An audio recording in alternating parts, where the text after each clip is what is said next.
ನಮಸ್ಕಾರ ವಿದ್ಯಾರ್ಥಿಗಳೇ, ನಿಮಗೆ ಪ್ರೆಸಿಡೆಂಟ್ ಕ್ಲಾಸಿಗೆ ಸುಸ್ವಾಗತ. ನಾನು ಅಜಿತ್, ನಿಮ್ಮ ಗಣಿತ ಶಿಕ್ಷಕ. ಇವತ್ತು ನಾವು ನಿನ್ನೆ ತರಗತಿಯಲ್ಲಿ ಏನೇನು ಮಾಡಿದ್ವಿ ನೋಡೋಣಂತ. ನಿನ್ನೆ ತರಗತಿಯಲ್ಲಿ ನಾವು ಅಭ್ಯಾಸವನ್ನು ಶುರು ಮಾಡಿದ್ವಿ. ಯಾವ ಅಭ್ಯಾಸ? ಅಭ್ಯಾಸ 6.2. ಇದರಲ್ಲಿ 5 ಪ್ರಶ್ನೆಗಳನ್ನು ನಾವು ಮುಗಿಸಿದ್ವಿ, 5 ಮುಖ್ಯ ಪ್ರಶ್ನೆಗಳನ್ನು. ನಾನು ನಿಮ್ಗೇನು ಹೇಳಿದ್ದೆ, ಅವನ್ನ ಪುನರಾವರ್ತನೆ ಮಾಡಬೇಕು. ನೀವು ಮಾಡಿದಿರಿ ಅಂತ ನನಗೆ ವಿಶ್ವಾಸ ಇದೆ. ಸೊ ನಿಮ್ಗೇನಾದರೂ ಸಂದೇಹ ಇದ್ದರೆ ನೀವು ಕೇಳಬೇಕು. ಸಂದೇಹವನ್ನು ಮೆಸೇಜ್ ಮುಖಾಂತರನೂ ಕಳಿಸ್ಬೋದು, ಅದನ್ನು ನೀವು ಕೇಳ್ಬೋದು. ಆದರೆ ನಾವು ಇಲ್ಲಿ ಪರಿಹರಿಸ್ತೀವಿ. ಆಮೇಲೆ ನಿಮಗೆ ಏನೂ ಸಂದೇಹಗಳಿಲ್ಲ ಅಂದರೆ ನಾವು ಮುಂದೆ ಹೋಗೋಣಂತೆ. 6ನೇ ಪ್ರಶ್ನೆಯನ್ನು ನೋಡೋಣಂತೆ. ಏನಿದೆ 6ನೇ ಪ್ರಶ್ನೆ? ಚಿತ್ರ 6.21 ಎಲ್ಲಿದೆ? 6.2 ಇದು 6.21ರಲ್ಲಿ ಎ ಪಿ ಸಮಾಂತರ ಪಿ ಕ್ಯೂ ಇದೆ. ಎ ಪಿ ಸಮಾಂತರ ಯಾವುದು? ಎ ಬಿ ಸಮಾಂತರ ಪಿ ಕ್ಯೂ ಇದೆ. ಎ ಸಿ ಸಮಾಂತರ ಪಿ ಆರ್ ಇದೆ. ಆಗುವಂತೆ ಎ ಬಿ ಸಿಗಳು ಕ್ರಮವಾಗಿ ಒ ಪಿ, ಒ ಕ್ಯೂ ಮತ್ತು ಒ ಆರ್ಗಳ ಮೇಲಿನ ಬಿಂದುಗಳು, ಇವು ಬಿಂದುಗಳು. ಆದರೆ ಬಿ ಸಿ ಸಮಾಂತರ ಕ್ಯೂ ಆರ್ ಅಂತ ನಾವು ಸಾಧಿಸಿ ಅಂತ ಹೇಳಿದ್ದಾರೆ. ಹೆಂಗೆ ಮಾಡೋದು ಇದನ್ನು? ಇಲ್ಲಿಯೂ ಸಹ ನಾವು ಪ್ರಮೇಯದ ಉಪಯೋಗ ತಗೊಂಡೇ ಮಾಡೋದು. ಈಗ ಮೊದಲು ಇದನ್ನು, ಈ ತ್ರಿಭುಜವನ್ನು ರಚಿಸೋಣಂತೆ. ಇದು ಅಭ್ಯಾಸ 6.2ರಲ್ಲಿ ಎಷ್ಟನೇದಿದ್ದು? 6ನೇಯ ಪ್ರಶ್ನೆ. ತ್ರಿಭುಜವನ್ನು ರಚಿಸೋಣಂತೆ. ಮೊದಲು ಇದು 6.21ರ ಚಿತ್ರ.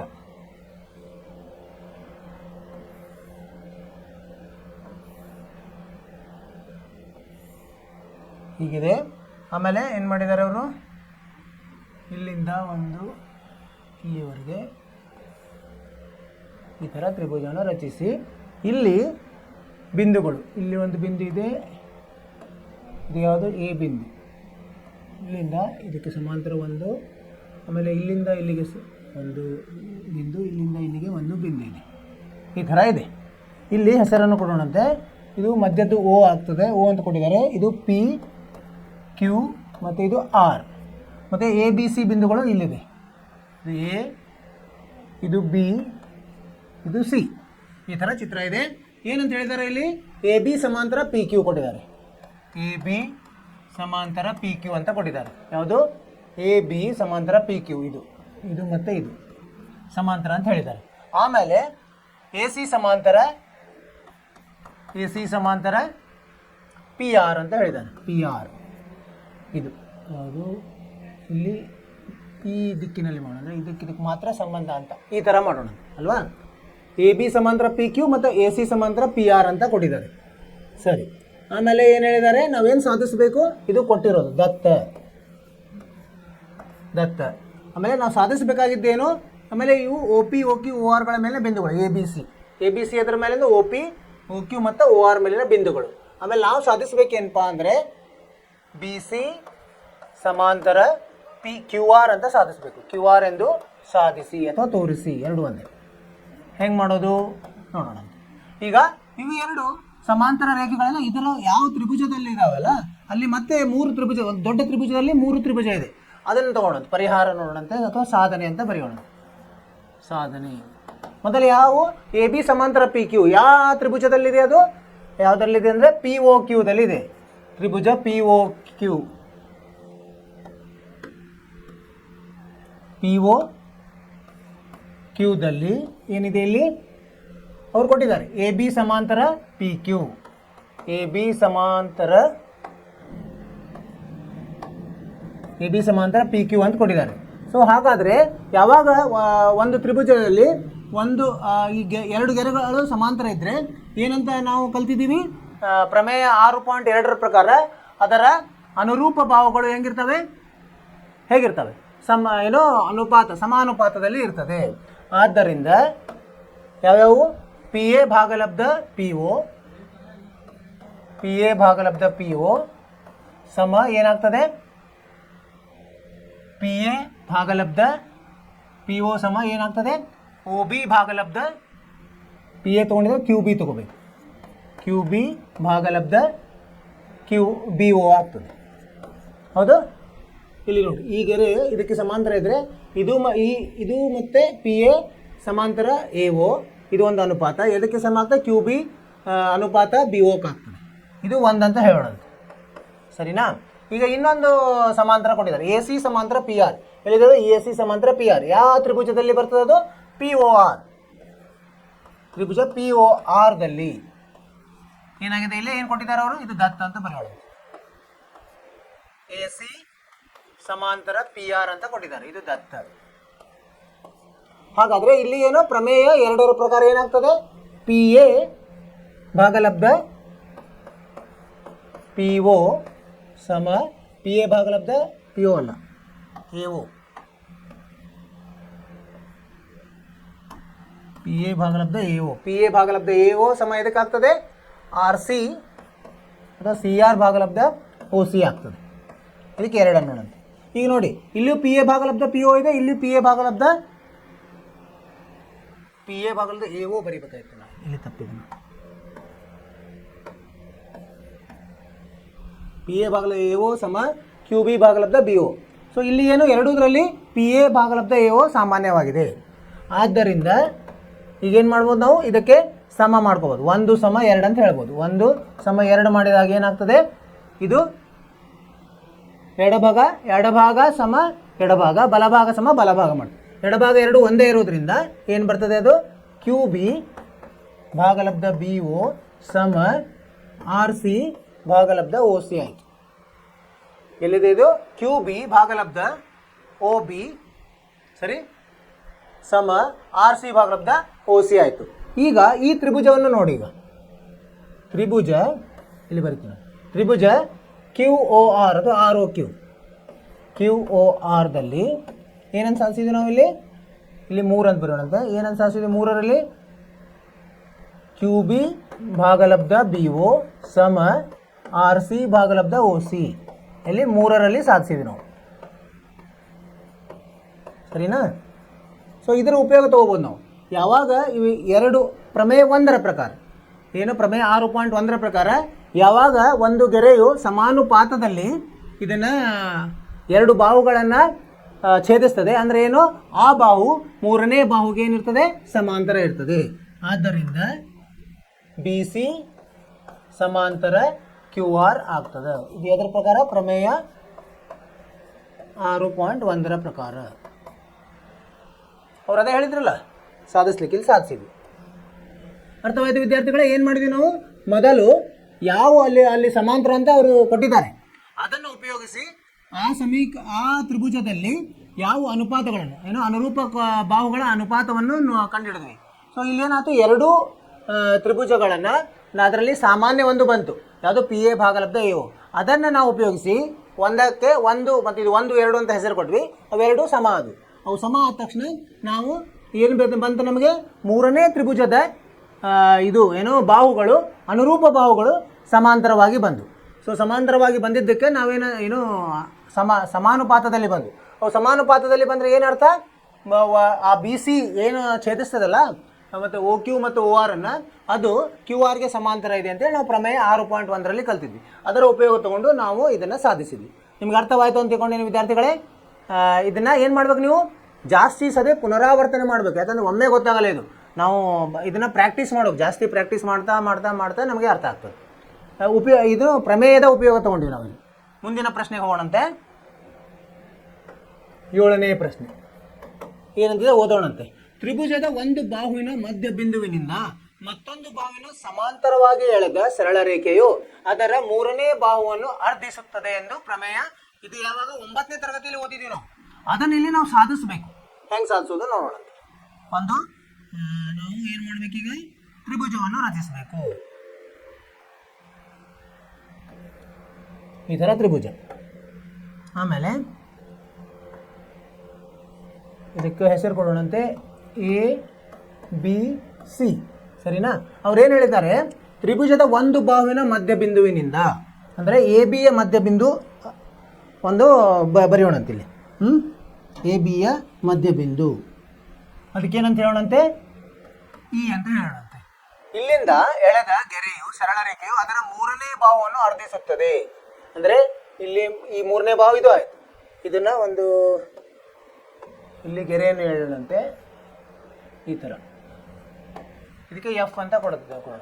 ಅವ್ರೇನು ಸಾಧಿಸ್ರಿ ಅಂತ ಹೇಳ್ಯಾರ? ಎ ಎಫ್ ಸಮ ಎಫ್ ಸಿ ಮಾಡಬೇಕು.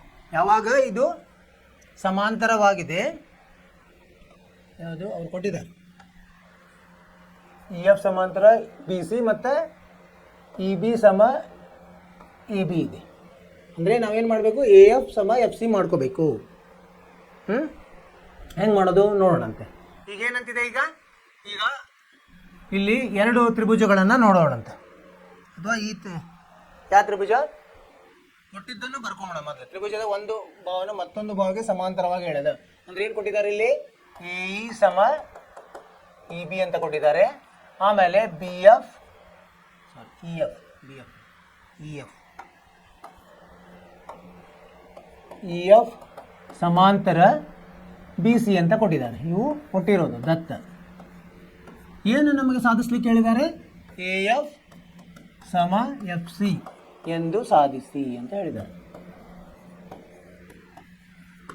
ಸಾಧನೆ ನೋಡೋಣಂತೆ. ಸಾಧನೆ ಈಗ ಏನು ಮುಖ್ಯವಾದ ತ್ರಿಭುಜ ಯಾವುದು, A B C Tribhuja. A B C ಯಲ್ಲಿ ಏನೇನಾಗಿದೆ, ಈಗ ಅವ್ರು ಕೊಟ್ಟಿದ್ದಾರೆ ಇ ಎಫ್ ಸಮ ಬಿ ಸಿ ಅಂತ ಕೊಟ್ಟಿದ್ದಾರೆ. ಇ ಎಫ್ ಸಮ ಬಿ ಸಿ ಕೊಟ್ಟಿದ್ದಾರೆ.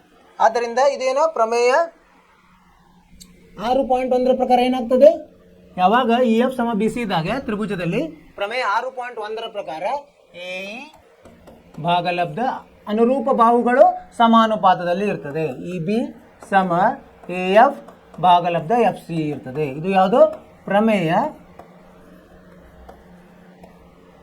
ಯಾವುದು ಪ್ರಮೇಯ 6.1 ಅದರ ಪ್ರಕಾರ. ಈಗೇನು ಇಲ್ಲಿ ಇನ್ನೊಂದು ಕೊಟ್ಟಿದ್ದಾರೆ ನೋಡಿ, ಎ ಇ ಮತ್ತು ಇ ಬಿ ಒಂದೇ ಇದೆ ಅಂತ. ಸೊ ಎ ಇದ್ದಲ್ಲಿ ಇ ಬಿ ಹಾಕ್ಬೋದು ಅಥವಾ ಇ ಬಿ ಇದ್ದಲ್ಲಿ ಎ ಇ ಹಾಕ್ಬೋದು. ಇಲ್ಲಿ ಏನು ಮಾಡೋಣ, ಎ ಇದ್ದಲ್ಲಿ ಇ ಬಿ ಭಾಗಲಬ್ಧ ಇ ಬಿ ಸಮ ಎ ಎಫ್ ಭಾಗಲಬ್ಧ ಎಫ್ ಸಿ ಆಯ್ತು. ಯಾಕೆ ಹಾಕಿದ್ವಿ ನಾವು, ದತ್ತ. ಎ ಇ ಸಮ ಇ ಬಿ ಏನು ದತ್ತ ಕೊಟ್ಟಿದ್ದಾರೆ, ಅದರ ಉಪಯೋಗ ತಗೊಂಡ್ವಿ. ಸೊ ಇದು ಇ ಬಿ ಭಾಗಲಬ್ಧ ಇ ಬಿ ಅಂದರೆ ಹೋಗಿ 1 ಉಳಿತದೆ. ಸೊ ಎ ಎಫ್ ಭಾಗಲಬ್ಧ ಎಫ್ ಸಿ ಸಮ 1 ಆಯಿತು. ಎಫ್ ಸಿ ಈ ಕಡೆ ಹೋದರೆ ಏನಾಗುತ್ತೆ, ಎ ಎಫ್ ಸಮ ಎಫ್ ಸಿ ಆಗುತ್ತೆ. ಅಂದರೆ ಇದು ಅವ್ರು ಹೇಳಿದ್ರಲ್ಲ ಅದನ್ನು ಸಾಧಿಸ್ರಿ ಅಂತ ಸಾಧಿಸಿದ್ರು. ಇಲ್ಲಿ ಸಾಧನೆ ಆಯಿತು. ಸರಳವಾಗಿದೆ. ಏನಂದರೆ ಅವರ ಕೊಟ್ಟಿದ್ದ ವಿಷಯಗಳನ್ನೇ ತೊಗೊಳ್ಬೇಕು ನಾವು, ಅದನ್ನು ತೊಗೊಂಡು ಉಪಯೋಗ ತೊಗೋಬೇಕು. ಏನು ಕೊಟ್ಟಿದ್ದಾರೆ ಅವರು, ಒಂದು ತ್ರಿಭುಜದಲ್ಲಿ ಒಂದು ಬಾಹುವಿನ ಮಧ್ಯ ರೇಖೆಯಿಂದ ಎಳೆದ ಸಮಾಂತರ ರೇಖೆಯು ಮೂರನೇ ಬಾಹುವಿಗೆ ಸಮಾಂತರ ಇದ್ದರೆ ಏನು ಇನ್ನೊಂದು ಬಾಹುವನ್ನು ಅದು ಹೆಂಗೆ ಕತ್ತರಿಸ್ತದೆ, ಮಧ್ಯ ಬಿಂದುವಿನಲ್ಲಿ ಅದು ಛೇದಿಸುತ್ತದೆ ಅಂತ ನಾವು ಇದನ್ನು ಕಲ್ತಿದ್ವಿ. ಇದು ಗುಣಧರ್ಮ ಕಲ್ತಿದ್ವಿ ನಾವು, ಅದನ್ನು ಇಲ್ಲಿ ಸಾಧಿಸಿದ್ವಿ. ಮೂರನೇ ಬಾಹುವನ್ನು ಅರ್ಧಿಸುತ್ತದೆ ಅಂತ 9ನೇ ತರಗತಿಯಲ್ಲಿ ಕಲ್ತಿದ್ವಿ. ಅದರ ಸಾಧನೆಯಲ್ಲಿ ಏನೇನು ಮಾಡಿದ್ವಿ, ಇಲ್ಲಿ ಒಂದು ತ್ರಿಭುಜವನ್ನು ರಚಿಸಿದ್ವಿ. ಅದರಲ್ಲಿ ಅವ್ರೇನು ಹೇಳಿದ್ರು, ಈ ಮಧ್ಯಬಿಂದು ಎ ಬಿ ಈ ಮಧ್ಯಬಿಂದು ಇ ಅಂತ ಹೇಳಿದ್ವಿ. ಅದು ಒಂದು ಮಧ್ಯಬಿಂದುವನ್ನು ತೊಗೊಂಡ್ವಿ. ಆಮೇಲೆ ಒಂದು ಸಮಾಂತರ ಗೆರೆಯನ್ನು ಹೇಳಿದ್ವಿ, ಅದು ಎ ಸಿಯನ್ನು ಛೇದಿಸುವ ಹಾಗೆ ಹೇಳಿದ್ವಿ. ಅವಾಗ ಏನಾಯಿತು, ಇ ಎಫ್ ಸಮಾಂತರ ಬಿ ಸಿ ಅಂತ ಅವರೇ ಕೊಟ್ಟಿದ್ರು. ಆವಾಗ ಏನು ಸಾಧಿಸ್ಲಿಕ್ಕೆ ಹೇಳಿದ್ರು ಅವರು, ಎ ಸಿ ಬಾಹುವನ್ನು ಇದು ಇ ಎಫ್ ಅರ್ಧವಾಗಿ ಛೇದಿಸುತ್ತದೆ ಅಂತ. ಅಂದರೆ ಅದರ ಅರ್ಥ ಏನಾಗ್ತದೆ, ಎ ಎಫ್ ಸಮ ಎಫ್ ಸಿ ಅಂತ ಆಗ್ತದೆ. ಸೊ ಅದನ್ನು ನಾವು ಸಾಧಿಸಬೇಕು. ಅದನ್ನು ಸಾಧಿಸ್ಲಿಕ್ಕೆ ಏನು ಮಾಡಿದ್ವಿ ನಾವು, ಪ್ರಮೇಯ 6.1 ಉಪಯೋಗ ತೊಗೊಂಡ್ವಿ. ಇಲ್ಲಿ ಎ ಎಫ್ ಸಮಾಂತರ ಬಿ ಸಿ ಅಂತ ಅವರು ಕೊಟ್ಟಿರೋದ್ರಿಂದ ಅನುರೂಪ ಬಾಹುಗಳು ಏನಿರ್ತವೆ, ಸಮಾನುಪಾತದಲ್ಲಿ ಇರ್ತದೆ. ಎ ಇ ಭಾಗಲಬ್ಧ ಇ ಬಿ ಸಮ ಎ ಎಫ್ ಭಾಗಲಬ್ಧ ಎಫ್ ಸಿ ಪ್ರಮೇಯ 6.1 ಪ್ರಕಾರ. ಆಮೇಲೆ ಇಲ್ಲಿ ಎ ಇ ಅಂದರೆ ಇ ಬಿ ಕೊಟ್ಟಿದ್ದಾರೆ. ಸೊ ಈಗ ಎ ಇ ಭಾಗಲಬ್ಧ ಇ ಬಿ ಏನಾಗುತ್ತೆ, 1 ಆಗ್ತದೆ. ಆಮೇಲೆ ಎ ಎಫ್ ಭಾಗಲಬ್ಧ ಎಫ್ ಸಿ 1 ಆದರೆ ಅದನ್ನು ಎಫ್ ಸಿ ಇರೋದು ಬಲಗಡೆ ತೊಗೊಂಡೋದ್ರೆ ಏನಾಗ್ತದೆ, ಗುಣಾಕಾರ ಆಗ್ತದೆ, ಎ ಎಫ್ ಸಮ ಎಫ್ ಸಿ ಆಗ್ತದೆ. ಈ ಥರ ಇದನ್ನು ಸಾಧಿಸಿದ್ವಿ. ನಿಮ್ಗೆ ಅರ್ಥವಾಯ್ತಲ್ಲ, ಸರಳವಾಗಿದೆ ಇದು. ಅದೇ ನಾವು ತಿಳ್ಕೊಳ್ಬೇಕು, ಜಾಸ್ತಿ ಇಲ್ಲಿ ತಿಳ್ಕೊಳ್ಳೋದಿರ್ತದೆ. ರೇಖಾಗಣಿತ ಅಂದರೆ ನಮ್ಮ ಊಹೆ, ಸರಿಯಾದ ಊಹೆ ಮಾಡಬೇಕು. ಇದರ ಜ್ಞಾನದಿಂದ ಮುಂದೆ ಹೋಗೋಣಂತೆ. 8ನೇ ಪ್ರಶ್ನೆಗೆ.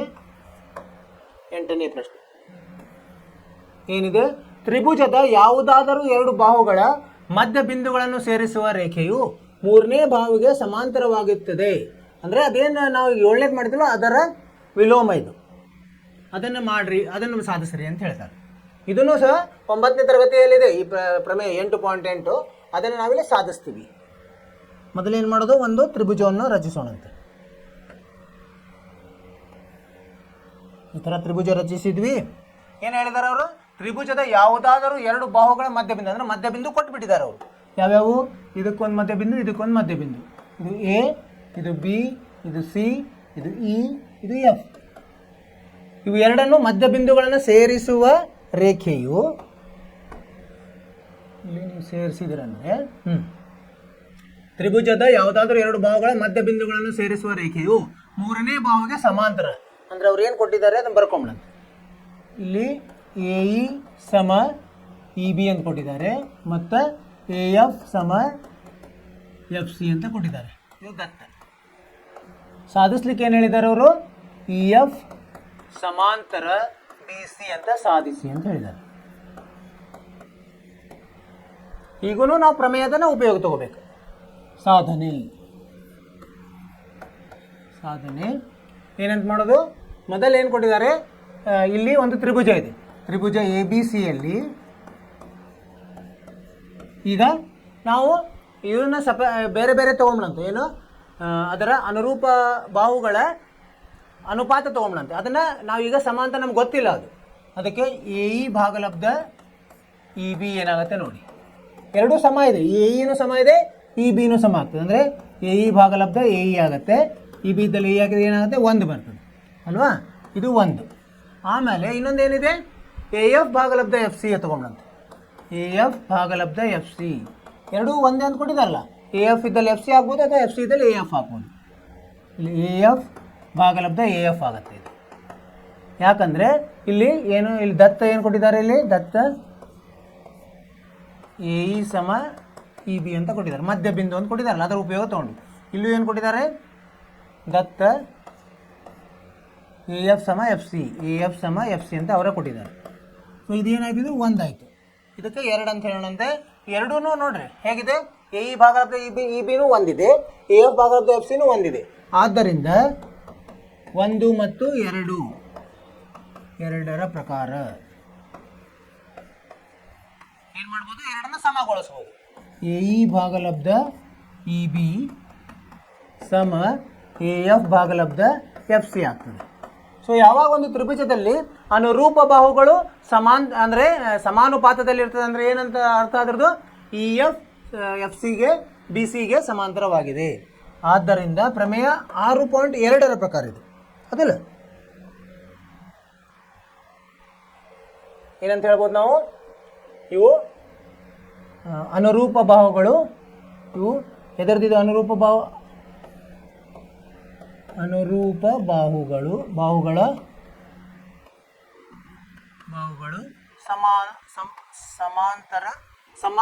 ಸಮಾನುಪಾತದಲ್ಲಿ ಇವೆ. ಇದನ್ನು ಇಲ್ಲಿ ಬರಿಬೇಕಾಯ್ತು.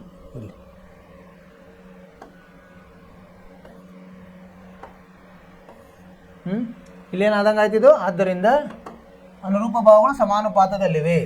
ಆದ್ದರಿಂದ ಏನಾಗುತ್ತೆ? ಇ ಎಫ್ ಸಮಾಂತರ ಬಿ ಸಿ ಆಗ್ತದೆ. ಯಾವುದು? ಪ್ರಮೇಯ 6.2ರ ಪ್ರಕಾರ. ಹೌದಿಲ್ರಿ? ಏನಾಗುತ್ತೆ? ಯಾವಾಗ ಎರಡು ಅನುರೂಪ ಬಾಹುಗಳು ಸಮಾಂತರ ಇದೆ ಅಂದರೆ ಅದು ವಿಲೋಮ ಪ್ರಮೇಯದಲ್ಲಿ ಏನು ಹೇಳ್ತದೆ? ಎರಡು ಬಾಹುಗಳು ಸಮಾಂತರವಾಗಿದೆ. ಅದನ್ನಿಲ್ಲಿ ಸಾಧಿಸಿದಾಗ ಆಯಿತು. ಅದೇ ಹೇಳಿದ್ರಲ್ಲ ಸಾಧಿಸ್ಲಿಕ್ಕೆ. ಏನು ಮಾಡಿದ್ವಿ ನಾವಿಲ್ಲಿ? ಮೊದಲು ಅವರು ಎರಡು ಮಧ್ಯಬಿಂದುಗಳನ್ನು ಸೇರಿಸುವ ರೇಖೆಯು ಮೂರನೇ ಬಾಹುಗೆ ಸಮಾಂತರ ಇದೆ ಅಂತ ಸಾಧಿಸಿರಿ ಅಂತ ಹೇಳಿದರು. ಅವಾಗ ಏನು ಮಾಡಿದ್ವಿ ನಾವು? ಇಲ್ಲಿ ಒಂದು ತ್ರಿಭುಜವನ್ನು ರಚಿಸಿದ್ವಿ. ಎ ಬಿ ಸಿ ಅಂತ ಹೆಸರು ಕೊಟ್ವಿ. ಮಧ್ಯಬಿಂದುಗಳಿಗೆ ಇ ಮತ್ತು ಎಫ್ ಅಂತ ಕೊಟ್ವಿ. ಅವನ್ನ ಸೇರಿಸಿದ್ವಿ. ಅವರ ಪ್ರಕಾರ ಎ ಇ ಸಮ ಇ ಬಿ ಕೊಟ್ಟಿದ್ದಾರೆ ಮತ್ತು ಎ ಎಫ್ ಸಮ ಎಫ್ ಸಿ ಕೊಟ್ಟಿದ್ದಾರೆ. ಅದರ ಉಪಯೋಗ ತಗೊಂಡು ನಾವೇನು ಮಾಡಿದ್ವಿ? ತ್ರಿಭುಜದಲ್ಲಿ ಏನು ಮಾಡಿದ್ವಿ? ಅನುಪಾತಗಳು ತೊಗೊಂಡ್ವಿ. ಅನುರೂಪ ಬಾಹುಗಳು ಯಾವ್ಯಾವ? ಇಲ್ಲಿ ಮೊದಲು ಎ ಇ ಮತ್ತು ಇ ಬಿ ಒಂದು ಇದು ಅನುಪಾತ. ಅದರ ಅನುರೂಪ ಬಾಹುಗಳು ಯಾವುವು? ಎ ಎಫ್ ಮತ್ತು ಎಫ್ ಸಿ. ಎರಡರದ್ದು ಅನುಪಾತ ಏನು ಬಂತಂದ್ರೆ 1 ಬಂತು. ಸೊ 1 ಬಂದಾಗ ಏನಂದರೆ ಎರಡು ಅನುಪಾತಗಳು ಸಮವಾಗಿವೆ ಅಂತ ಸಾಧಿಸಿದ್ವಿ ನಾವು. ಯಾವಾಗ ಎರಡು ಅನುಪಾತಗಳು ಸಮವಂತ ಬಂತಲ್ಲ, ಅರ್ಥವೇನಾಗ್ತದೆ? ಎರಡು ಬಾಹುಗಳು ಸಮಾಂತರವಾಗಿದೆ. ಅದನ್ನು ನಾವಿಲ್ಲಿ ಕೊನೆಗೆ ಬರೆದಿದ್ವಿ. ನಿಮ್ಗೆ ಅರ್ಥವಾಯ್ತಲ್ಲ ವಿದ್ಯಾರ್ಥಿಗಳೇ? ಸರಳವಾಗಿದೆ. ಏನಂದರೆ ವಿಷಯವನ್ನು ನಾವು ಅದನ್ನು ತಿಳ್ಕೊಂಡಂಗೆ ನಮಗೆ ಸರಳವಾಗಿ ಅರ್ಥ ಆಗ್ತದೆ. ಮುಂದಿನ ಪ್ರಶ್ನೆಗೆ ಹೋಗೋಣಂತೆ. 9ನೇ ಪ್ರಶ್ನೆ. ಎ ಬಿ ಸಿ ಡಿ ಒಂದು ತ್ರಾಪಿಜ್ಯ ಅಂದ್ರೆ ಗೊತ್ತಲ್ಲ? ಒಂದು ಜೋಡಿ ಬಾಹುಗಳು ಅಂದರೆ ಎದುರ ಬದ್ರ ಇರೋ ಒಂದು ಜೋಡಿಗಳು ಮಾತ್ರ ಸಮಾಂತರ ಇರ್ತದೆ, ಇನ್ನೊಂದು ಜೋಡಿ ಸಮಾಂತರ ಇರೋದಿಲ್ಲ. ಒಂದು ರಚಿಸೋಣ ಅಂತ. ಇದಕ್ಕೆ ತ್ರಾಪಿಜ್ಯ ಅಂತ ಹೇಳ್ತೀವಿ. ಈಗ ಅವ್ರು ಏನು ಹೇಳಿದ್ದಾರೆ, ABCD ಒಂದು ತ್ರಾಪಿಜ್ಯ,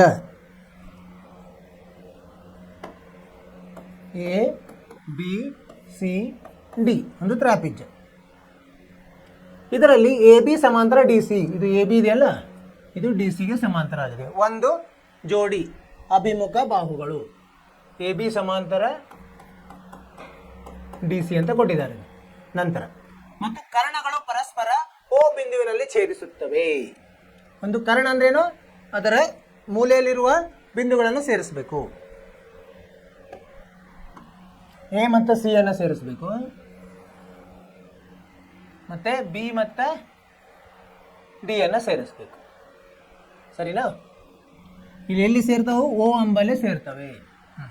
ಸೇರಿದಾಗ ಸೇರಿಸುತ್ತವೆ. ಆದರೆ ಏನಂತ ಸಾಧಿಸ್ಲಿಕ್ಕೆ ಹೇಳಿದ್ದಾರೆ ನಮಗೆ? AO ಸಾಧಿಸಿ. ಏನು ಸಾಧಿಸ್ಲಿಕ್ಕೆ ಹೇಳಿದ್ದಾರೆ ನಮಗೆ? AO ಭಾಗಲಬ್ಧ BO ಸಮ CO ಭಾಗಲಬ್ಧ DO ಅಂತ ಸಾಧಿಸಿರಿ ಅಂತ ಹೇಳಿದ್ದಾರೆ. AO ಭಾಗಲಬ್ಧ DO ಸಮ CO ಭಾಗಲಬ್ಧ AO ಭಾಗಲಬ್ಧ BO ಸಮ DO ಭಾಗಲಬ್ಧ OC ಅಂತ ಸಾಧಿಸ್ಲಿಕ್ಕೆ ಹೇಳಿದ್ದಾರೆ. ಅವಾಗ ಏನು ಮಾಡೋಣಂತೆ, ನಾವು ಒಂದು ಇಲ್ಲಿ ರಚನೆ ಮಾಡ್ಕೋಬೇಕಾಗ್ತದೆ. ಏನು ರಚನೆ? ಸಾಧನೆ ಹೆಂಗೆ ಬರೋದಂದರೆ ಮೊದಲು ರಚಿಸಬೇಕಾಗ್ತದೆ. ಏನು?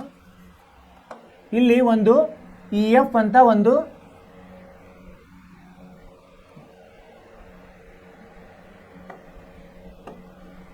ಓದಲ್ಲಿ ಹೋಗುವಂಗೆ ಒಂದು ಈ ಥರ ಒಂದು ಗೆರೆಯನ್ನು ರಚಿಸಬೇಕು. ಇದಕ್ಕೆ EF ಅಂತ ಕೊಡೋದು. ರಚನೆ.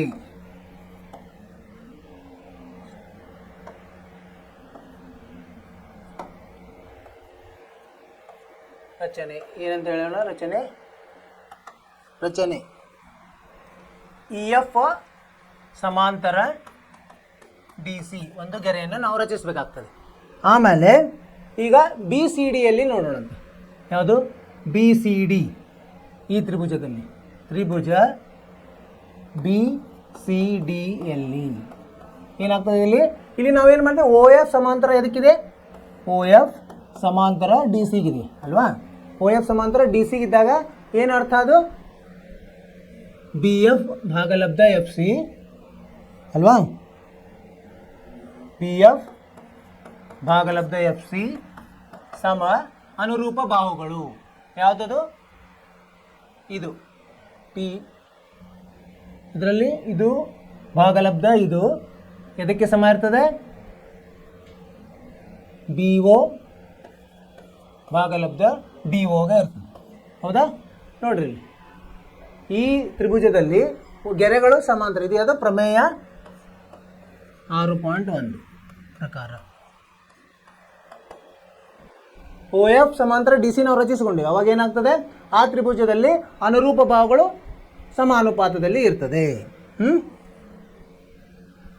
ಇದಕ್ಕೇನು ನೋಡಂತೆ? ಇದಕ್ಕೆ 1 ಅಂತ ಹೇಳೋಣಂತೆ ಸರ್. ಇನ್ನೊಂದು ಈಗ ಇದರಲ್ಲಿ ನೋಡೋಣಂತ. ತ್ರಿಭುಜ ABD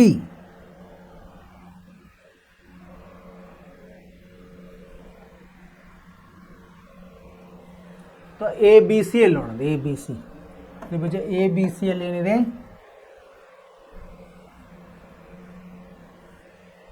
ಈಗ ಇವೆರಡು ಒಂದಕ್ಕೊಂದು ಸಮಾಂತರ ಇದ್ರೆ ಇದು OF ಸಮಾಂತರ ABಗೆ ಇರ್ತದೆ ಅಲ್ವಾ? OF ಸಮಾಂತರ ABಗೆ, OF ಸಮಾಂತರ AB. ಇಲ್ಲಿ ನಾವು ಇದನ್ನು ತಗೊಂಡ್ರೆ ಏನು ಆದ್ದರಿಂದ ಏನಾಗ್ತದೆ? ಅನುರೂಪ ಬಾಹುಗಳು ಯಾವುವು? AO ಭಾಗಲಬ್ಧ OC ಸಮ AO ಭಾಗಲಬ್ಧ OC ಸಮ BF ಭಾಗಲಬ್ಧ FC ಆಗ್ತದೆ.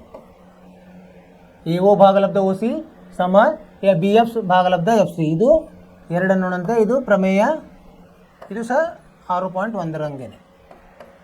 ಸರಿನಾ?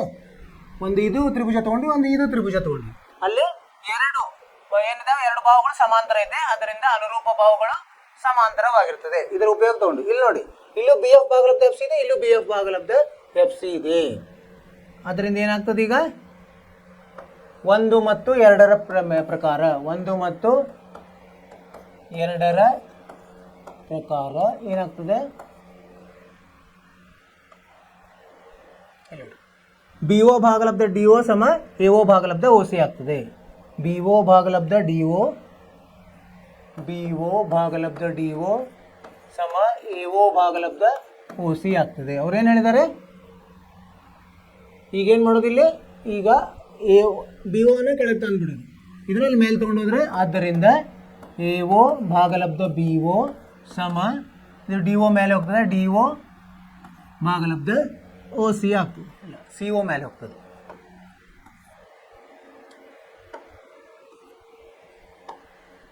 ಸಿ ಒ ಮೇಲೆ ಹೋಗ್ತದೆ, ಡಿ ಒ ಅಲ್ಲೇ ಇರ್ತದೆ ಕೆಳಗಡೆ. ಆಯ್ತಲ್ಲ, ಇದನ್ನೇ ಸಾಧಿಸ್ಲಿಕ್ಕೆ ಹೇಳಿದರು. ಆಯ್ತು, ಇದು ಸಾಧನೆ ಹೆಂಗೆ ಮಾಡಿದ್ವಿ ನೋಡೋಣ. ಇಲ್ಲಿ ನೋಡಿ, ಒಂದು ಟ್ರಾಪಿಜ ಕೊಟ್ಟಿದ್ದಾರೆ ಎ ಬಿ ಸಿ ಡಿ ಅಂತ. ಆಮೇಲೆ ಏನು ಹೇಳಿದ್ದಾರೆ ಅವರು, ಎ ಬಿ ಸಮಾಂತರ ಸಿ ಡಿ ಅಂತ ಹೇಳಿದ್ದಾರೆ. ಅವ್ರು ಏನು ಸಾಧಿಸ್ಲಿಕ್ಕೆ ಹೇಳಿದ್ದಾರೆ, ಆಮೇಲೆ 2 ಕರ್ಣಗಳು ಓದಲ್ಲಿ ಛೇದಿಸ್ತದೆ ಅಂತ ಹೇಳಿದ್ದಾರೆ. ಆವಾಗ ನಮಗೆ ಸಾಧನೆ ಮಾಡಲಿಕ್ಕೆ ಏನು ಹೇಳಿದ್ದಾರೆ, ಎ ಒ ಭಾಗಲಬ್ಧ ಓ ಸಿ ಸಮ ಸಿ ಒ ಭಾಗಲಬ್ಧ ಎ ಒ ಭಾಗಲಬ್ಧ ಬಿ ಒ, ಎ ಒ ಭಾಗಲಬ್ಧ ಬಿ ಒ ಸಮ ಸಿ ಒ ಭಾಗಲಬ್ಧ ಡಿ ಒ ಮಾಡಲಿಕ್ಕೆ ಹೇಳಿದ್ದಾರೆ. ಸೊ ಅದನ್ನು ಹೆಂಗೆ ಮಾಡೋದು, ನಾವು ಇಲ್ಲಿ ಅವರು ಕೊಟ್ಟಿರೋ ಇದರಿಂದನೇ ಎ ಬಿ ಸಮಾಂತರ ಒಂದು ರಚನೆ ಮಾಡ್ಕೊಂಡ್ವಿ ನಾವು. ಈಗ ಕೇವಲ ಅವೆರಡರಿಂದ ಸಾಧ್ಯ ಮಾಡ್ಲಿಕ್ಕೆ ಆಗಲ್ಲ, ಒಂದು ತ್ರಿಭುಜಗಳನ್ನು ರಚಿಸಬೇಕಾಗ್ತದೆ. ಅದಕ್ಕೆ ನಾವೇನೋ ಒಂದು ಸಮಾಂತರ ರೇಖೆಯನ್ನು ಹೇಳ್ತೀವಿ. ಎಲ್ಲಿ ಓದಲ್ಲಿ ಹಾಯೋ ಹಂಗ ಇ ಎಫ್ ಅಂತ ಒಂದು ರಚನೆ ಮಾಡ್ಕೊಂಡು, ಅದು ಸಮಾಂತರ ಎದಕ್ಕಿದೆ, ಡಿ ಸಿಗೆ ಮತ್ತು ಬಿ ಸಿ ಎ ಬಿಗೆ ಎರಡಕ್ಕೂ ಸಮಾಂತರ ಇರ್ತದೆ. ಒಂದಕ್ಕೆ ಸಮಾಂತರ ಅಂದರೆ ಒಂದಕ್ಕೊಂದು ಸಮಾಂತರ ಇರೋದ್ರಿಂದ ಇಲ್ಲಿ ಇದನ್ನು ಬರೀಬೋದು ನಾವು. ಇ ಎಫ್ ಸಮಾಂತರ ಡಿ ಸಿ ಮತ್ತು ಡಿ ಸಿ ಸಮಾಂತರ ಏನಿದೆ ಎ ಬಿ ಅವರೇ ಕೊಟ್ಟಿದ್ದಾರೆ. ಅಂದರೆ ಇ ಎಫ್ ಎ ಬಿಗೂ ಸಮಾಂತರ ಇದೆ, ಡಿ ಸಿನೂ ಸಮಾಂತರ ಅಂತ ಅರ್ಥ. ಆಮೇಲೆ ಮೊದಲು ಯಾವುದು ನಾವು ತೊಗೊಂಡ್ವಿ, ಬಿ ಸಿ ಡಿ ಒಂದು ತ್ರಿಭುಜವನ್ನು ತೊಗೊಂಡ್ವಿ. ಬಿ ಸಿ ಡಿ ತ್ರಿಭುಜದಲ್ಲಿ ಏನು ಆಗಿದೆ, ಈಗ ಓ ಎಫ್ ಸಮಾಂತರ ಡಿ ಸಿ ಇಲ್ಲಿ ಕೊಟ್ಟಿದ್ದಾರೆ. ಇದು ದತ್ತ ಅಥವಾ ರಚನೆ ಅಥವಾ ದತ್ತ ಎರಡೂ ಸೇರಿದರೆ ದತ್ತ ಮತ್ತು ರಚನೆ.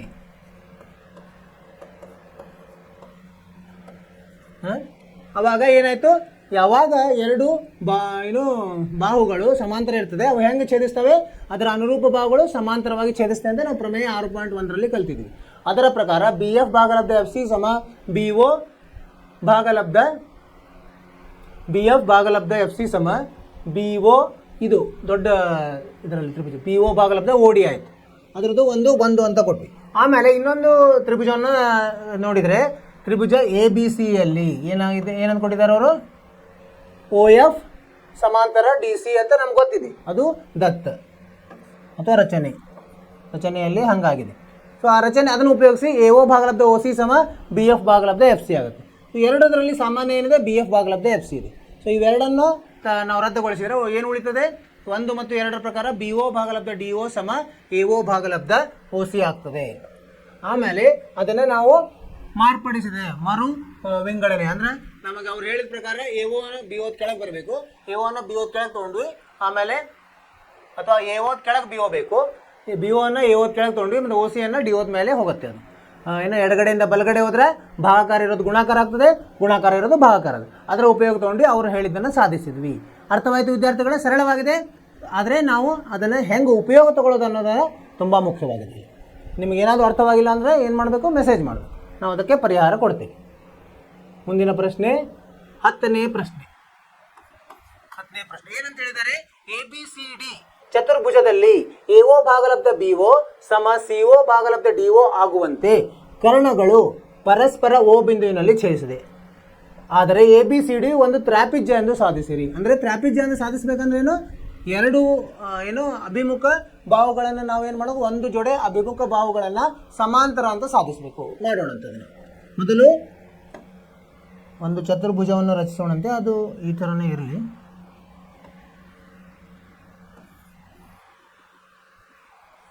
ಅವರು ತ್ರಾಪಿಜ್ಯ ಅಂತ ಸಾಧಿಸ್ರಿ ಅಂತ ಹೇಳಿದ್ದಾರೆ, ಅದಕ್ಕೆ ನಾವು ತ್ರಾಪಿಜ್ಯ ಅದರಲ್ಲೇ ತೆಗೆಯೋಣಂತೆ, ಅದರ ಹಂಗೇ ಬಿಡಿಸೋಣಂತೆ. ಆಮೇಲೆ ಕರ್ಣಗಳನ್ನು ರಚಿಸಬೇಕಾಗ್ತದೆ. ನಾವು ಕರ್ಣಗಳನ್ನು ಜೋಡಿಸೋಣಂತೆ. ಇಲ್ಲಿಂದ ಇಲ್ಲಿಗೆ ಒಂದು ಕರ್ಣ, ಮತ್ತು ಇಲ್ಲಿಂದ ಇಲ್ಲಿಗೆ ಒಂದು ಕರ್ಣ. ಸರಿನಾ? ಹೆಸರು ಕೊಡೋಣ. ಏನಂತ ಹೆಸರು ಕೊಡೋಣ? ಎ ಬಿ ಸಿ ಡಿ ಅವ್ರು ಹೇಳಿದಾರಲ್ಲ ಎ ಬಿ ಸಿ ಡಿ ಅಂತ. ಇದು ಚತುರ್ಭುಜ, ಮೊದಲು ಇದು ಚತುರ್ಭುಜ, ಆಮೇಲೆ ಅದು ತ್ರಿಭುಜ ಮಾಡ್ಬೇಕು ನಾವು. ಎ ಬಿ ಸಿ ಡಿ ಇಲ್ಲಿ ಓ, ಇದಿಷ್ಟು ಅವರ ಕೊಟ್ಟಿರೋ ಮಾಹಿತಿ. ಅದರಲ್ಲಿ ಏನು ಕೊಟ್ಟಿದ್ದಾರೆ ಅವರು? ಎ ಓ ಭಾಗಲಬ್ಧ ಬಿ ಓ, ಎ ಓ ಭಾಗಲಬ್ಧ ಬಿ ಓ ಸಮ ಸಿ ಓ ಭಾಗಲಬ್ಧ ಡಿ ಓ ಅಂತ ಕೊಟ್ಟಿದ್ದಾರೆ ಅವರು. ಎ ಓ ಭಾಗಲಬ್ಧ ಬಿ ಓ ಸಮ ಸಿ ಓ ಭಾಗಲಬ್ಧ ಡಿ ಓ ಅಂತ ಕೊಟ್ಟಿದ್ದಾರೆ. ಸರಿನಾ?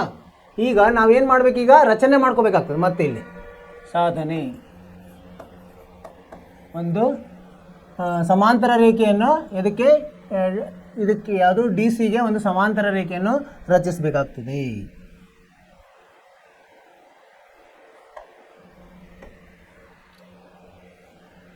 ಓದಿಂದ ಹೀಗೆ ಒಂದು ಗೆರೆಯನ್ನು ಹೆಸರು, ಇದಕ್ಕೆ ಇ ಅಂತ ಹೆಸರ್ಕೊಂಡು ರಚನೆ. ಓ ಇ ಸಮಾಂತರ ಡಿ ಸಿ ಮಾಡ್ಕೊಂಡು, ಈಗ ಎ ಓ ಇಲ್ಲಿ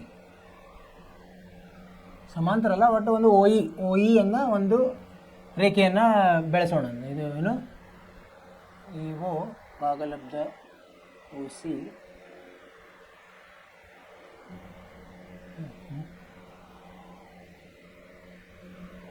ಸಿ ಓ ಭಾಗಲಬ್ಧ ಡಿ ಓ, ಸಿ ಓ ಇದಕ್ಕೆ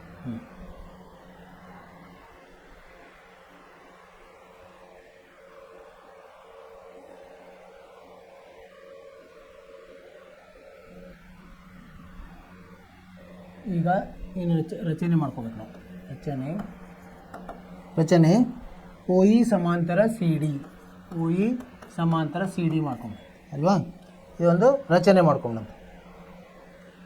ಮಾಡಿಕೊಂಡ್ರೆ ಇದನ್ನು ನಾವು ಏನು ಮತ್ತೆ ಅದನ್ನು ಮಾರ್ಪಡಿಸಿದರೆ ಏನಾಗ್ತದೆ? ಈ ಸಿ ಒ ಅನ್ನು ಕೆಳಗೆ ತಗೊಳ್ಳೋದು. ಎ ಓ ಭಾಗಲಬ್ಧ ಓ ಸಿ ಒ ಅಥವಾ ಓ ಸಿ ಸಮ ಇದು ಅಂದ್ರೆ ಏನಾಗ್ತದೆ? A O C O B O ಮೇಲೆ ಹೋಗಿ ಬಿ ಒ ಭಾಗಲಬ್ಧ ಡಿ ಒ ಆಗ್ತದೆ. ಅದೇನು ನಾವು ಮಾರ್ಪಡಿಸಿದ್ವಿ ಅಷ್ಟೇ. ಇದು ಆ ಕಡೆಯಿಂದ ಈ ಕಡೆ ತೊಗೊಂಡು ಬರ್ತದೆ. ಇದರದ್ದು ಮುಂದೆ ಉಪಯೋಗ ಬರ್ತದೆ. ರಚನೆ ಓ ಇ ಸಮಾಂತರ ಸಿ ಡಿ. ಈಗ ಓ ಇ ಸಮಾಂತರ ಸಿ ಡಿ ಆಗಿ ಈಗ ಇದರದ್ದು ಈಗ ಯಾವುದು ತೊಗೊಂಡಂತೆ ತ್ರಿಭುಜ ಬಿ ಡಿ ಸಿ ಒಳಗೆ ಅಥವಾ ಸಿ ಬಿ ಡಿ ಸಿ ಅಥವಾ C B D B D C ಅಲ್ಲಿ ತೊಗೊಂಡು, ಬಿ ಡಿ ಸಿಯಲ್ಲಿ ಏನದೆ? ಓ ಇ ಸಮಾಂತರ ಡಿ ಸಿ ಇದೆ ರಚನೆ ಪ್ರಕಾರ. ಓ ಇ ಸಮಾಂತರ ಡಿ ಸಿ ಇದು ರಚನೆ ಪ್ರಕಾರ. ಸೊ ಯಾವಾಗ ಇದು ಓ ಇ ಸಮಾಂತರ ಡಿ ಸಿ ಇದ್ರೆ ಏನು ಅರ್ಥ ಅದರದು? ಬಿ ಒ ಭಾಗಲಬ್ಧ ಓ ಡಿ ಸಮ ಬಿ ಇ ಭಾಗಲಬ್ಧ ಇ ಸಿ ಆದಂಗೆ ಆಯಿತು. ಇದು ಪ್ರಮೇಯ 6.1. ಯಾವಾಗ ಎರಡು ರೇಖೆಗಳು ಸಮಾಂತರ ಇರ್ತದಲ್ಲ, ಅದು ಮೂರನೇ ಬಾಹುಗೆ ಛೇದಿಸಿದಾಗ, ಸಮಾಂತರವಾಗಿ ಛೇದಿಸಿದಾಗ ಏನಾಗ್ತದೆ? ಅದು ಅದರ ಅನುರೂಪ ಬಾಹುಗಳು ಸಮಾನುಪಾತದಲ್ಲಿ ಇರ್ತದೆ. ಈಗ ಇನ್ನೊಂದು ಯಾವ ತಗೊಂಡಂತೆ ಆಯಿತು.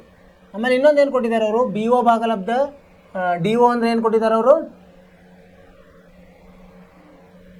ಇಲ್ಲಿ ನೋಡಿ, ದತ್ತ ಏನು ಕೊಟ್ಟಿದ್ದಾರೆ ಅವರು? ಎ ಓ ಭಾಗಲಬ್ಧ ಓ ಸಿ ಸಮ ಬಿ ಒ ಭಾಗಲಬ್ಧ ಓ ಡಿ ಅಂತ ಕೊಟ್ಟಿದ್ದಾರೆ ಅವರು. ಇದಕ್ಕೆ 1 ಅನ್ನೋಣಂತೆ, ಇದು 2 ಅನ್ನೋಣಂತೆ. ಆದ್ದರಿಂದ 1 ಮತ್ತು 2ರ ಪ್ರಕಾರ ಏನಾಗ್ತದೆ? ಈಗ ಇದು ಸಾಮಾನ್ಯ ಇದೆ ನೋಡಿ, ಬಿ ಒ ಭಾಗಲಬ್ಧ ಓ ಡಿ. ಎ ಓ ಭಾಗಲಬ್ಧ ಓ ಸಿ ಸಮ ಬಿ ಇ ಭಾಗಲಬ್ಧ ಇ ಸಿ ಆಗುತ್ತೆ.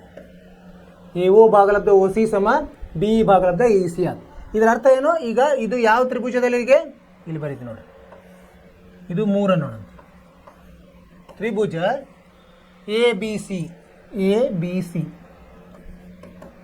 ಸಿಯಲ್ಲಿ ಏನಾಯಿತು? ಇಲ್ಲಿ ಸಾಧಿಸಿದ್ವಿ ನಾವು 3ರ ಪ್ರಕಾರ ಎ ಓ ಭಾಗಲಬ್ಧ ಓ ಸಿ ಸಮ ಬಿ ಇ ಭಾಗಲಬ್ಧ ಇ ಸಿ ಅಂತ ಸಾಧಿಸಿದ್ವಿ. ಈ ಸಾಧನೆಯನ್ನು ನಾವು ಉಪಯೋಗ ತಗೊಂಡ್ರೆ ಏನಾಗ್ತದೆ? ಪ್ರಮೇಯ 6.2ರ ಪ್ರಕಾರ ಏನಾಗ್ತದೆ? ಎ ಬಿ ಸಮಾಂತರ ಓ ಇ ಆಗ್ತದೆ. ಎ ಬಿ ಸಮಾಂತರ ಓ ಇ ಆಗ್ತದೆ. ಪ್ರಮೇಯ ಇದರ ಪ್ರಕಾರ ಪ್ರಮೇಯ 6.2 ಇದು 4 ನೋಡುತ್ತೆ. ಇಲ್ಲೊಂದಿದೆ ನೋಡಿ, ರಚನೆ ಒಂದು ಮಾಡ್ಕೊಳ್ಳಿ. ಈಗ ಮುಂದಿನ ಪುಟದಲ್ಲಿ ಬರೆಯೋಣಂತೆ. ರಚನೆ ಮತ್ತು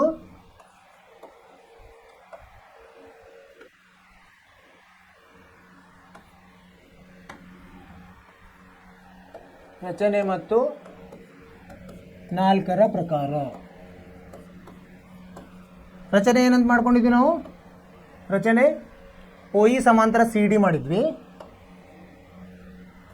OE ಸಮಾಂತರ CD ಮಾಡಿದ್ವಿ ಮತ್ತು ಸಾಧಿಸಿದ್ವಿ. 4ರಲ್ಲಿ ನಾವು 4ರಲ್ಲಿ ಏನು ಸಾಧಿಸಿದ್ವಿ? AB ಸಮಾಂತರ OE, AB ಸಮಾಂತರ OE. ಈಗ ನೋಡಿ, ಇವೆರಡನ್ನು ನೋಡಿದ್ರೆ ಏನು ಅನಿಸ್ತದೆ? OE ಇಲ್ಲಿ ಸಾಮಾನ್ಯ ಆಗಿದೆ, ಆದ್ದರಿಂದ AB ಸಮಾಂತರ CD ಆಯಿತು. ಈಗ AB ಸಮಾಂತರ CD ಅಂದ್ರೆ ಏನು? ನೋಡಿ, ಚಿತ್ರ ನೋಡಿದಾಗ AB ಸಮಾಂತರ CD ಒಂದು ಏನಾಯ್ತು? ಒಂದು ಅಭಿಮುಖ ಬಾಹುಗಳ ಸಮಾಂತರ ಅಂದ್ರೆ ಅದು ಏನು? ಚತುರ್ಭುಜದಲ್ಲಿ ಒಂದು ಅಭಿಮುಖ ಬಾಹುಗಳ ಸಮಾಂತರ ಇದ್ರೆ ಅದಕ್ಕೆ ನಾವೇಂತೀವಿ? ತ್ರಾಪಿಜ್ಯ ಅಂತೀವಿ. ಆದ್ದರಿಂದ ABCD ಒಂದು ತ್ರಾಪಿಜ್ಯ. ಸರಿನಾ? ಈಗ ಇದರ ಉಪಯೋಗ ತಗೊಂಡ್ವಿ ನಾವು. ಯಾಕೆ ತ್ರಾಪಿಜ್ಯ ಆಯ್ತು? ಅಭಿಮುಖ ಬಾಹುಗಳು, ಚತುರ್ಭುಜದ ಅಭಿಮುಖ ಬಾಹುಗಳು ಸಮಾಂತರ ಇದ್ರೆ ಅದು ಒಂದು ತ್ರಾಪಿಜ್ಯ ಆಗ್ತದೆ. ಒಂದು ಇದು ಇದರ ಪ್ರಕಾರ.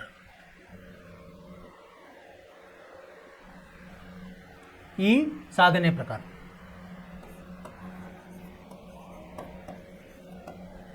ಹೆಂಗ್ ಮಾಡಿದ್ವಿ ನಾವು ನೋಡೋಣ. ಈಗ ಮೊದಲು ಅವ್ರು ಏನು ಕೊಟ್ಟಿದ್ದಾರೆ? ಒಂದು ABCD ಒಂದು ಚತುರ್ಭುಜ ಅಂತ ಕೊಟ್ಟಿದ್ದಾರೆ. ಚತುರ್ಭುಜದಲ್ಲಿ ಏನು ಹೇಳಿದ್ದಾರೆ? ಕರ್ಣಗಳು ಓದಲ್ಲಿ ಸಂಧಿಸುತ್ತದೆ.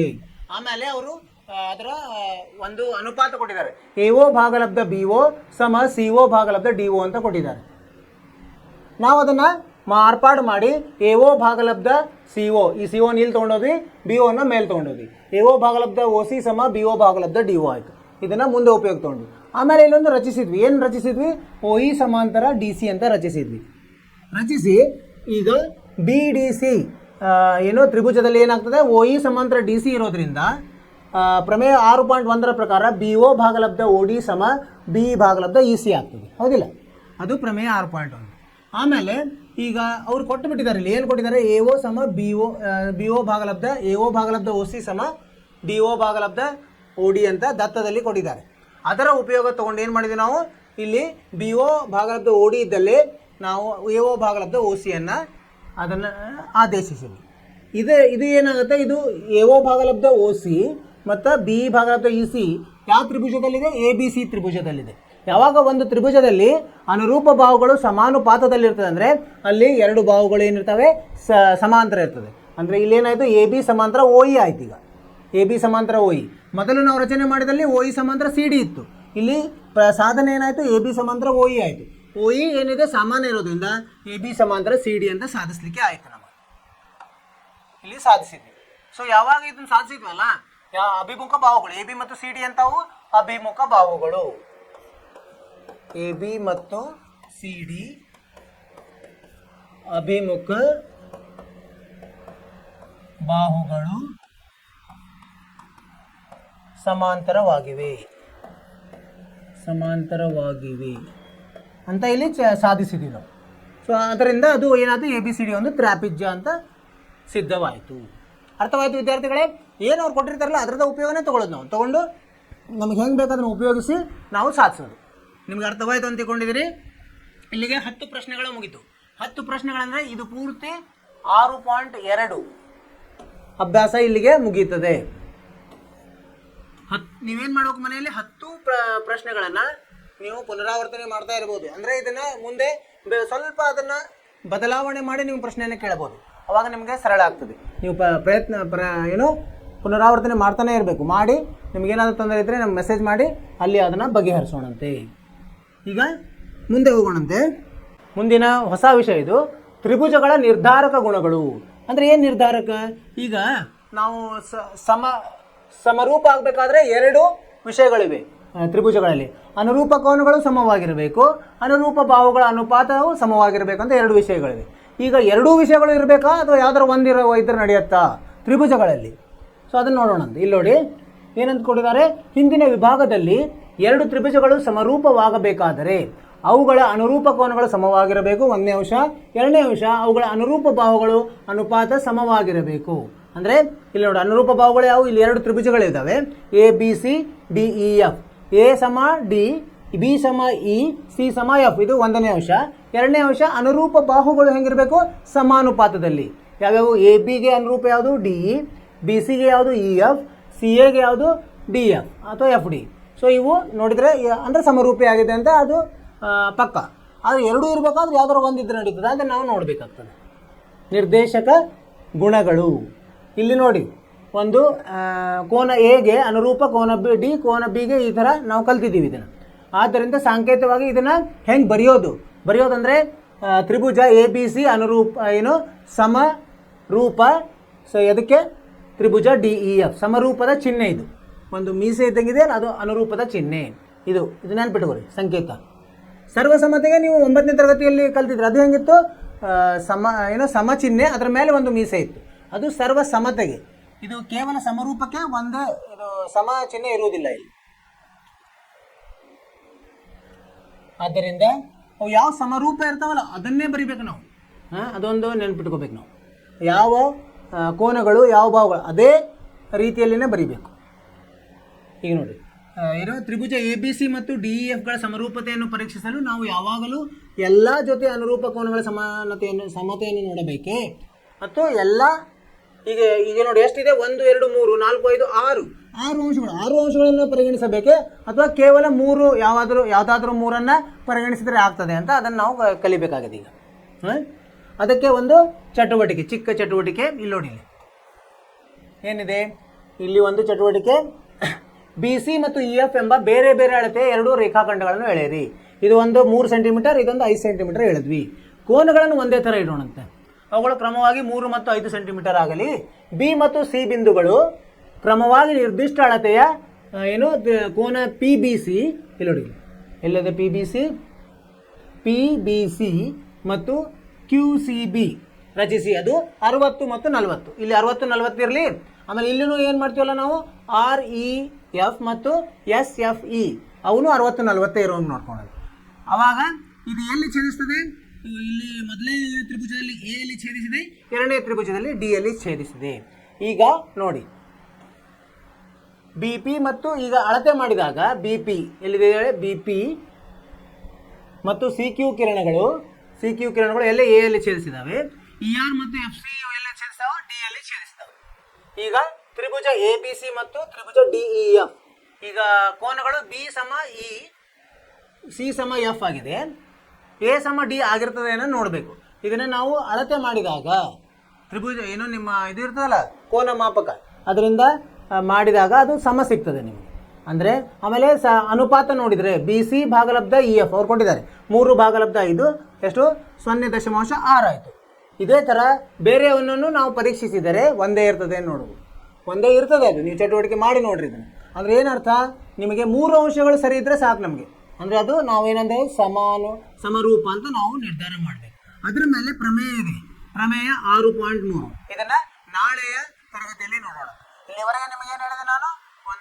ನಿಮಗೆ ಗೊತ್ತಿರಲಿ ಅಂತ ಮುನ್ನೋಟ. ಇದು ಈ ಪ್ರಮೇಯದ ಮುನ್ನೋಟವನ್ನು ಹೇಳಿದ್ವಿ. ಅದನ್ನು ಹೇಗೆ ಸಾಧಿಸಬೇಕು ಆ ಪ್ರಮೇಯ, ಅದನ್ನು ನಾಳೆಯ ತರಗತಿಯಲ್ಲಿ ನೋಡೋಣ. ಅಲ್ಲಿವರೆಗೆ ನೀವೇನು ಮಾಡಬೇಕು? ಇದರದ ಪುನರಾವರ್ತನೆ ಮಾಡಬೇಕು. ಯಾವುದು? ಅಭ್ಯಾಸ 6.2. ಅದು ರೇಖಾಗಣಿತ ಇರೋದ್ರಿಂದ ಬೇಗ ನಮಗೆ ಅದು ನೆನಪು ಹಾರ್ತಾ ಇರ್ತದೆ.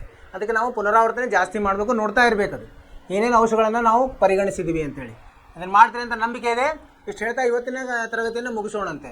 ನೀವೇನು ಮಾಡಬೇಕು? ನಿಮ್ಮ ಆರೋಗ್ಯದ ಬಗ್ಗೆ ಕಾಳಜಿ ತಗೊಳ್ರಿ, ಬಾಹ್ಯ ಚಟುವಟಿಕೆಯಲ್ಲಿ ಭಾಗವಹಿಸಿರಿ ಮತ್ತು ಆರಾಮವಾಗಿರಲಿ. ಅಷ್ಟು ಹೇಳ್ತಾ ಮುಂದಿನ ತರಗತಿಯಲ್ಲಿ ಭೇಟಿ ಆಗೋಣ ಅಂತ. ನಿಮಗೆ ಶುಭವಾಗಲಿ. ನಮಸ್ಕಾರ.